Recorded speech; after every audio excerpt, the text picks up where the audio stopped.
It's been a long homestand for the Washington football team.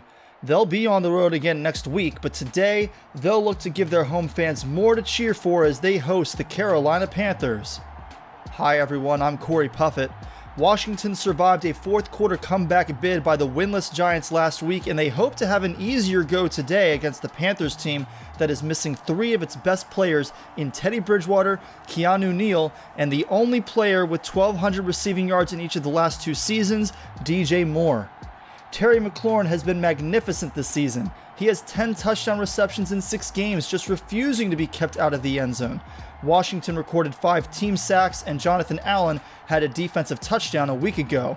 Carolina, meanwhile, sacked Sam Darnold 4 times in a 40-34 overtime victory last week. Normally, we highlight one of our own in the pregame, but this week we have to talk about Christian McCaffrey, the reigning NFC Offensive Player of the Week, who found the end zone 3 times against the Jets, twice on the ground and once through the air.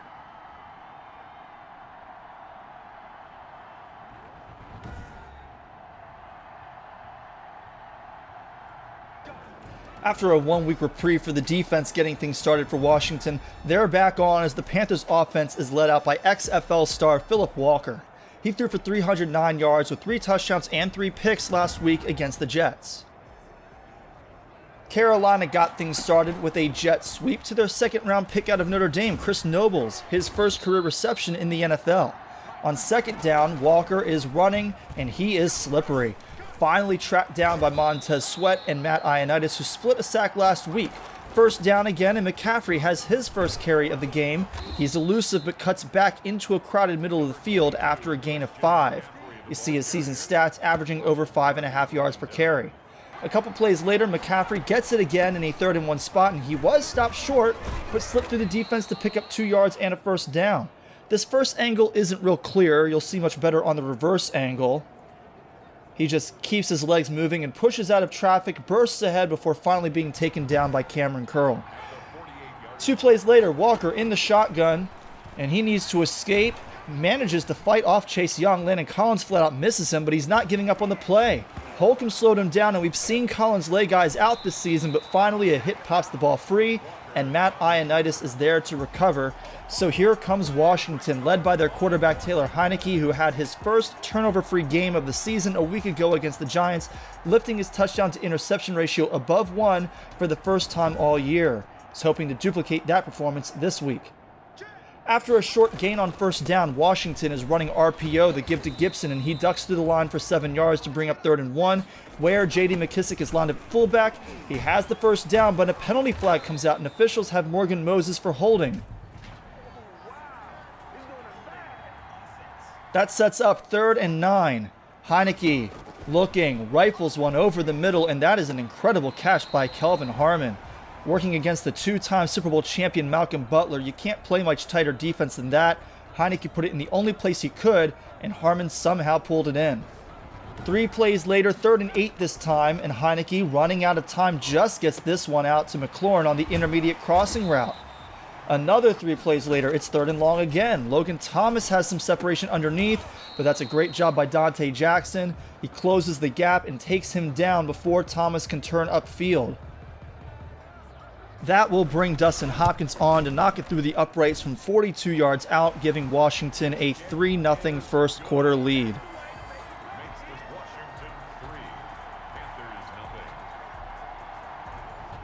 First play of the next drive, Walker swings this out to McCaffrey.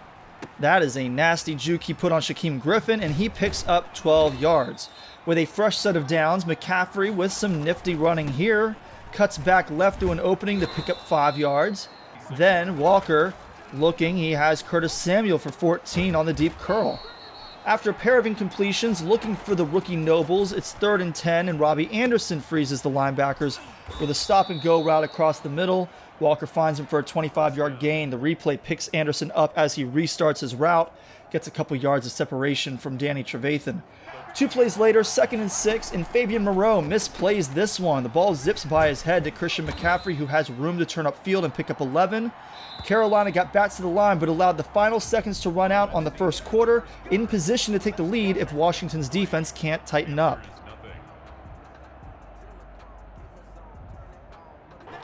second play out of the break, P.J. Walker's back. He decides to run and somehow just bulldozes Montez Sweat to push ahead for 6 yards. Sets up 3rd and goal from the 4, where Walker finds his tight end. The 4-time Super Bowl champion, Rob Gronkowski, fights his way through a tackle and across the goal line. See here, pushes his way through 1 tackle. Holcomb took a bad angle, and there was nobody else with a shot at getting to Gronk before he reached the end zone. So that brings Washington's offense back out. Their last drive wasn't great, relying on a lot of 3rd down conversions, and Gibson hasn't found any running room yet today. That'll change, if only temporarily, on 1st down as Gibson takes this off the edge. Nice jump cut there to push back inside for a few extra yards into the line to gain. They'd pick up 1st down, and a few plays later, 2nd and 8, play action, and Levante David gets to Heineke, and the ball is out. Only 1 offensive lineman is even aware, but he won't get there. Yator Gross-Matos has it, and Heineke too busy sulking, so Gibson has to come back to make the touchdown-saving tackle. We'll get another look, first at the end of the return, and then at the hit that jarred the ball free. So the Panthers' offense is back with a lead and great field position. Even without Teddy Bridgewater and DJ Moore, they've moved the ball well so far today. On 1st down, Walker. He's running again. That's a terrific ankle tackle by Deron Payne, though. So on 2nd and 6, a major breakdown by the offensive line allows 2 defenders a free run at the quarterback. Taylor Heineke seems to have gotten the fumble out of his head. He is thrilled on the sideline, and we'll take a second look at that play. Number 49 there, Shaquem Griffin, was the first there. He hit Walker low, and Jonathan Allen cleaned it up with a hit up top. On 3rd and 14, nothing opens up downfield toward the end zone, so Walker has to check this down to McCaffrey. He's got nowhere to run while Darby took him down, so Eddie Pinheiro comes on to knock this through from 30 yards away.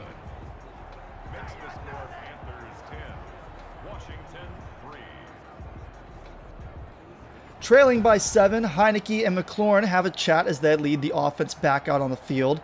McLaurin's been targeted just once so far, and the star receiver wants the ball.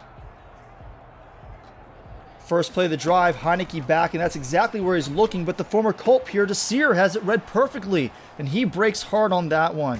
He's got room to take it back, and once again, it's Antonio Gibson who has to come and clean up Heineke's mess and prevent a touchdown return. Desir, an underrated cornerback, hopes he may finally have found a long-term home in Carolina. You see on the replay, McLaurin didn't break back toward the ball at all, but there was nothing that was going to prevent Desir from picking that one off anyway. Robbie Anderson leads his team back out. He had a great year in 2020, but was quiet last week against his former Jets team. Only 1 man would touch the ball on this drive. McCaffrey took the 1st down carry ahead for 3 yards. Then on 2nd down, high snap, but Walker's able to put this in McCaffrey's gut. There's a big hole for him to take it down to the 1-yard line.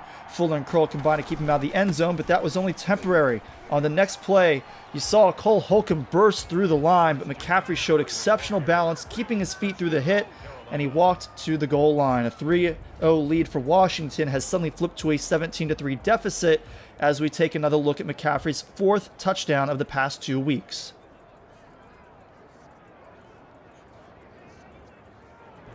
It's not the first time Taylor Heineke has turned the ball over on consecutive offensive snaps, and we take a look at his numbers so far this half.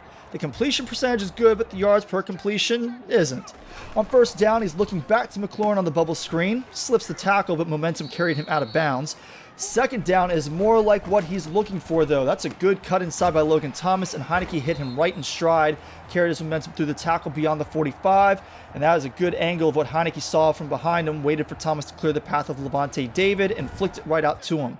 Skip ahead a few plays. Washington's 1st down the other side of midfield. Defense is coming, but it's a screen pass to J.D. McKissick. He fought ahead for about 8 yards, but there's a flag on the play. This one is called roughing the passer. Tacks on an additional 15 yards, and Washington has 1st down at the Carolina 22, trying to hit McLaurin on the shallow out route. Malcolm Butler has it covered, and that's incomplete. Another RPO bubble screen on 2nd down, but AB is covered, so Gibson will take this for 7 yards. And on 3rd and 3 in the red zone, not much open, so Heineke throws this up for Logan Thomas on the corner route, and what a catch! Working against the safety out of Maryland, Sean Davis, Thomas pulled it in one-handed. You'll see here Heineke is looking to the left, but with nothing open, he has to quickly come back right as the defense closes in. And with the one-on-one coverage, just throws up a 50-50 ball on third down, and Thomas answers the call. Their lead now down to a touchdown. Carolina retakes the field with 3 minutes and change in the half. Plenty of time to push their lead back out. The first play was a good one. Curtis Samuel on the deep in route, and Walker finds the hole through the zone to find him for a 22-yard gain. But after a pair of less successful plays, Walker comes out of the 2-minute warning looking for Gronk over the middle. That'll fall harmlessly to the turf. Washington has a chance to cut further into the lead now, and Heineke has McLaurin on first down with a flag on the play. It's another roughing the passer, this one against Sheldon Rankins, so one play and Washington already crossed the 50. Gibson is running the angle route here, and that'll pick up 12 yards. No messing with second downs on this drive. Again, Heineke waits for the route to take Logan Thomas to the left of David, and this play goes for 16. Clock ticking, first down from the 18, and there's McLaurin on the slant underneath, but he'll skinny his way through some defenders to pick up 12 yards and yet another first down. Clock under 20 seconds. Heineke tries to hit Gibson cutting inside near the goal line, but David has good coverage. Washington lucky nobody could pick it off. Second and goal. Heineke tries to hit McLaurin in the back of the end zone, but he's hit, and lucky David didn't get his hands on that cleanly. Third and goal. Good throw to try and thread the needle, but Trey Boston tight on the coverage. Down a touchdown late in the half. Rivera decides to go for it on fourth down, and David, not ready for it, lets this ball slip by his head and right to Logan Thomas, who has his second touchdown of the quarter and has tied this game. A sea of white and blue in the end zone, but Thomas manages to hold on through the hit.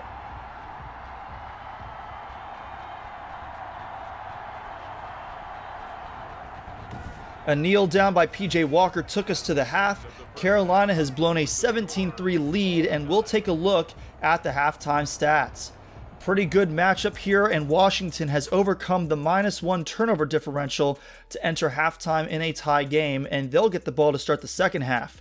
Since we'll take a trip around the NFL at the end of today's game, we'll skip the halftime report and just take a couple quick glances at Carolina's 2 first-half touchdowns and then get right into second-half action.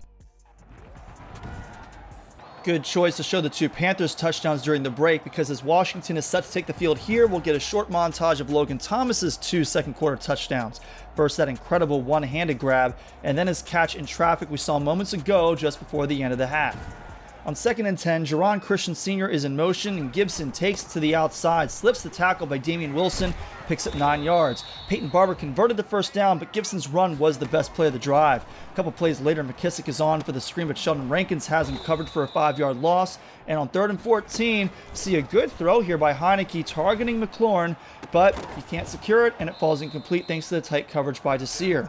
That'll give Carolina a chance to retake the lead. Christian McCaffrey well below his season average of around 5.5 yards per carry, but he did have that touchdown run in the first half.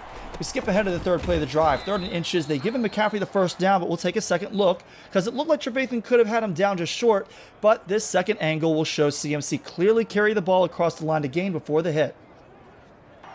So 1st and 10, and Carolina tries the screen pass to McCaffrey, and the running back has a healthy gain of 14 yards. After a 6-yard pickup by McCaffrey, Walker is throwing on 2nd down. And there's the rookie, Chris Nobles, with his 2nd career catch. This one goes for 24 yards. He is happy with that play, and we'll take a look at the replay.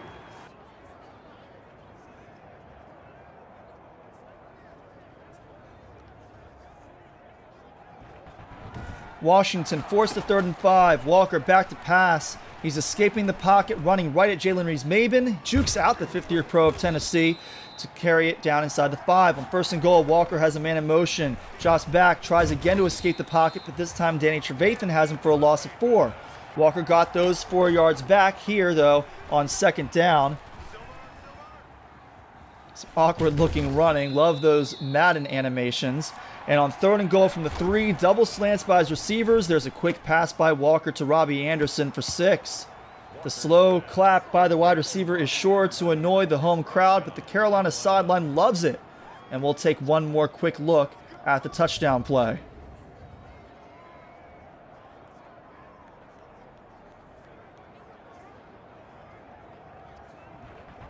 From there, this really became a defensive battle. Facing 3rd and 10, Washington tries the screen, but Gibson isn't able to escape the ankle tackle by Trey Boston. Then facing their own 3rd and 10, P.J. Walker is scrambling. It looks covered, but he'll slip through Trevathan's tackle, and it looks like he's got the first down, but we'll take another look. We never really got a great angle on this, but the official said Moreau's tackle got him down just short, and Carolina decided not to chance it with a 4th down try. Quickly, 3rd and 9 again for Washington, and there's a nice completion to Kelvin Harmon for 18 yards to move the chains. 2 plays later on 2nd and 8, there's a good lead pass to Logan Thomas. Allows him to easily turn upfield and tack on 18 yards to this drive. With the play clock just below the game clock, Washington had to run one more play and to give it to Antonio Gibson, who's averaged less than 3.5 yards per carry to this point in the game. That would help the average. Picked up 7 yards to end the 3rd quarter.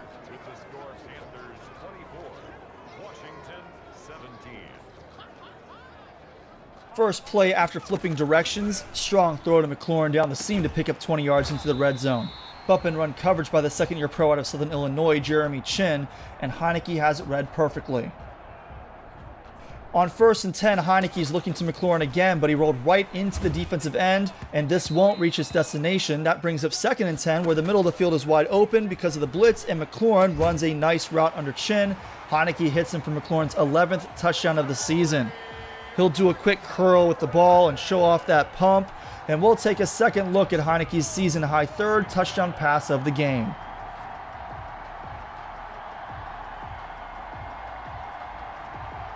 P.J. Walker comes back out, and a pair of incompletions on the last drive notwithstanding. He's been very good today outside of his fumble on the game's opening drive. A far cry from his 3-pick performance against the Jets. They'd start with a pair of runs with McCaffrey, the first going for 6 as he pushes forward through Holcomb's tackle, then this one for 7, again, not making Holcomb's job easy, but Washington forced 3rd and 4 there. And how about this play? Walker running, slips the tackle by Ioannidis, fights through contact by Allen, and finally Montez Sweat takes down the Carolina quarterback, and that one's worth another look. Walker running hard, and Allen can't get him to the turf, but he holds on as long as he possibly can, and it's just enough to give Sweat time to get there. Back comes Washington's offense, and we see Heineke's numbers so far pretty solid all told. He's turned the ball over twice, but he's more or less made up for those errors. This wasn't his series, though. Quickly facing 3rd and 9, Heineke doesn't see anything in the go route, so he tries to McLaurin on the out route near the sticks. Late on delivery, McLaurin makes the catch but out of bounds. Washington's defense continued to play tough. On 2nd and 6, Walker scrambling, passes it backwards to McCaffrey. Collins pushed him out of bounds for a loss. Then on 3rd and 8, Walker scrambling again, and he'll slide down well short of the sticks. A lot of early down difficulties for both offenses. Washington faces 3rd and 6 as we move into the second half of the 4th quarter, and what a throw by Heineke, reading Trey Boston's coverage, hitting McLaurin for 24 yards. Next play, though, McLaurin was coming open, but Heineke panicked and tried to escape. He spun out of the pocket, but he was hit by the 8th overall pick out of Mississippi State, Ben Watson. The ball came free, and Washington lucky that Chase Roulier could get there before Watson could scramble and recover it. After a short completion to Gibson instead of 3rd and 15, Heineke doesn't really have anywhere to go with this one, and he's hit by Gross Matos on the release anyway. That brought Tress Way onto punt, and we're showing this for a reason because this is a beauty. Hits the turf inside the 10, and Greg Stroman is able to get down there and down it at the 3-yard line. We'll give this one a second look for good measure. First down there, and Washington's defense consistently struggles when the offense's back is to the wall. McCaffrey's had no running room today, but he rips off 18 on this carry. Back to McCaffrey on the next play, and you'll see this is a really odd cut back inside, but it turned out the left guard, Joe Tunney, was called for holding anyway, and that would set up 1st and 15. A couple passes to McCaffrey set up 3rd and 3, and that's a good run by the superstar, turning back outside to the right where he had plenty of space at the first down. Fresh set of downs, play action, and there's Curtis Samuel sat down in the shallow middle of the field. A nifty juke on Reeves Maben, who's been fooled on a couple of those today, and it's a 21-yard gain. No replay there because that's brought us to the 2-minute warning. And on the first play out of the break, Chris Nobles is running completely free in the slot, nobody covering, and by the time the defense is tracking down, that's a 37-yard gain to the 6. Washington called a timeout there, and on the next play, stretch run with McCaffrey, and that is an easy path to his 2nd rushing touchdown of the day and 5th trip to the end zone in the last 2 games. The defense loves the touchdown lead they just got. See them celebrating on the sideline. And here is one more look at the scoring play.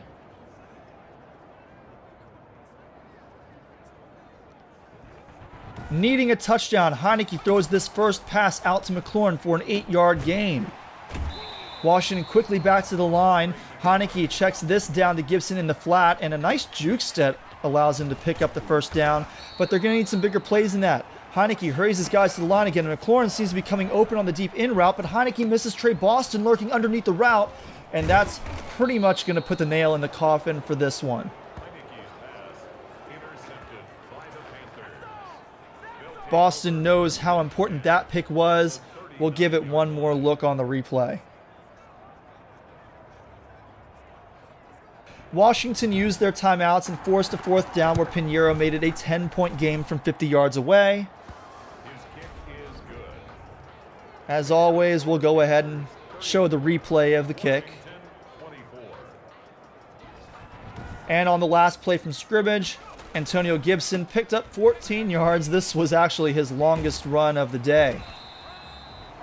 Rivera talked all week about the importance of getting this home win, getting back above 500, and of course, beating his old team. But turnovers and some poor offensive execution during the second half, even as his 32nd ranked defense stepped up and did their job on several drives, cost his team the game. This never felt like a very high-scoring game, despite the two teams combining for 58 points. And you get a look at the post-game stats. Carolina will face a tough challenge next week when they face the New Orleans Saints. Meanwhile, Washington will have a rematch of last week's victory against the New York Giants on the road in East Rutherford. Our post-game report begins, as always, with a look back at last week. We just saw the defending NFC Offensive Player of the Week in action, so you all are aware of his 3-touchdown performance in last week's win against the Jets. Patrick Mahomes threw 3 touchdown passes for the Chiefs last week to win offensive honors in the AFC. CJ Gardner-Johnson recorded a pick 6 to help his Saints win last week, and Myles Garrett lived in the backfield. He had 3 sacks in a 3-point loss to the Bengals. An NFC West rivalry kicked off Week 7. The 49ers traveled down south to Arizona to take on the winless Cardinals. Kyler Murray had a big day with 3 touchdown passes, and Khalfani Muhammad added another touchdown on the ground. Deebo Samuel did everything he could, racking up 132 receiving yards, but it wasn't enough. Arizona took this one 31-24 for their first win of the year.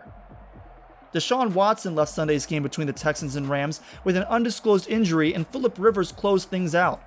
Watson will be back in action by Houston's next game in Week 9, unlike tight end Gerald Everett, who suffered a complete PCL tear and will miss the rest of the season. Jared Goff had a day with 305 passing yards and a pair of touchdown passes. Manti Te'o sacked Watson and picked off Rivers to help his team get the 23-16 road win. A fantastic duel in Tampa ended with the visiting Falcons coming back from down 7 in the fourth quarter to pull out a 24-21 win. It was a squeaky clean game in the turnover department. Tom Brady threw 3 touchdown passes and Matt Ryan threw 2. Ryan outdueled Brady by 37 passing yards, but the top receivers were both Falcons, and Jones was the standout with 103 yards and 1 of Ryan's 2 touchdowns. As close as you can get, the Jets narrowly escaped the Meadowlands with a 24-23 win against rival New England Sunday afternoon. Sam Darnold had one of the best games of his career with 3 touchdown passes and no picks. 2 of his touchdowns went to Jamison Crowder, who broke out last year following Robbie Anderson's departure to Carolina and has only gotten better in year 2 as New York's top option. It feels weird to call it this, but one of the most anticipated games of the week was Jags-Titans. Jacksonville used a 17-0 second half advantage to claim a 24-16 victory in Nashville. Neither quarterback was great. The 2021 first overall pick Zach Monroe threw for 293 yards with a touchdown and a pick. No INTs for Tannehill, but he threw for just 129 yards and a touchdown. Derrick Henry had an astonishing 117 yards and a touchdown on just 6 rushing attempts, begging the question, why the hell didn't they use him more in the second half? DJ Chark led the Jaguars' offensive assault with 8 catches for $123 and a touchdown. Meanwhile, the Titans will be without Kevin Byard for at least the next 6 weeks due to a partial PCL tear. 6 total turnovers turned this week's NFC East matchup between the Giants and Eagles into a comedy of errors. The Eagles suffered the worst of it. Carson Wentz threw 3 picks, and Miles Sanders lost a fumble as the Giants were able to ride Danny Dimes' 327 yards and 3 touchdown passes to an easy 30-10 victory at the Link. Buffalo and Miami enjoyed an offense-heavy matchup in Florida. Both teams topped 400 yards of offense, but Buffalo came out on top in a narrow 3-point victory. Josh Allen was slinging, finishing with 349 passing yards and 4 touchdown passes, 2 of them to Stephon Diggs. Tua Tagovailoa tried to keep pace but made too many mistakes, throwing a trio of interceptions, including 2 to the standout fourth-year corner out of Weber State, Teron Johnson. The Ravens took a 24-7 lead into halftime on Sunday night in Vegas. Derek Carr and Josh Jacobs did everything they could to bring the Raiders back, and they came close, outscoring Baltimore 14-0 in the second half to lose by a field goal. The big story out of this game was the torn biceps suffered by Shaquille Griffin, twin brother of Washington's Shaquem Griffin. He's expected to miss at least 12 weeks. With Las Vegas now at 2-5 this year, that likely equates to a season-ending injury for the fifth-year pro. And on Monday night, Seattle came back from a 6-point deficit to open the final quarter to win 28-26 in New Orleans. Nick Mullins threw for a lot of yards but completed just 57% of his throws. Russell Wilson, meanwhile, was firing darts, finishing with 3 touchdown passes, all of them to Kendrick Bourne. This has been another edition of 2021 NFL Action on EA Sports Madden 21. If you enjoyed this video, let me know with a like or a comment below. If you see areas for improvement, you can let me know that in comments too. And don't forget to subscribe for more content. My name is Cory Puffett. Thanks so much for watching this latest video. Join me next time for Week 8 of the 2021 season as Washington attempts to finish the first half of the season at 500 when they finally go back on the road to visit the New York Giants in East Rutherford, New Jersey.